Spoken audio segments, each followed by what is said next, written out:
The signs are all there. The United Nations has declared a climate emergency, calling it a code red for humanity. Scientists say the planet is warming faster than at any time in at least 2,000 years. It is unequivocal. This is the beginning of a permanent emergency. But what if it's all hogwash?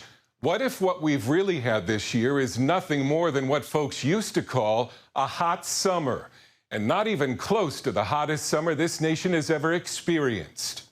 A heat wave in America, and hundreds of thousands leave New York. The summer heat this year wasn't even close to 1936. The 1930s were really when the terrible heat waves were. Tony Heller of RealClimateScience.com is an environmentalist who, as an electrical engineer, helped develop the modern computer microprocessor.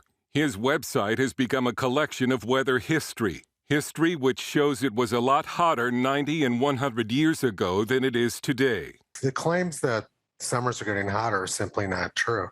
During 1936, 21 states set their all-time temperature record, and none set them this year. In the 1930s, most of the nation saw temperatures over 100 degrees. Without air conditioning, it was common for families to sleep outdoors. Many thousands died, and what would become known as the Dust Bowl forced the migration of 3.5 million climate refugees out of the Great Plains and Midwest, many of them to California. During the 1930s, places like Wisconsin were seeing temperatures of 114 degrees. North Dakota was 121 degrees. 100-degree temperatures were very common in the Midwest prior to about 1960, but since 1960, they've become much less common. But what about wildfires? News reports suggest they're getting a lot more common. But the record shows wildfire burn acreage is down 90% from the 1920s and 30s. One reason wildfires seem to have increased is because the wildfire data before 1983 has been erased. The website of the National Interagency Fire Center used to show how wildfires were much worse in the 1920s and 30s. That has been removed. The reason given by the National Interagency Fire Center?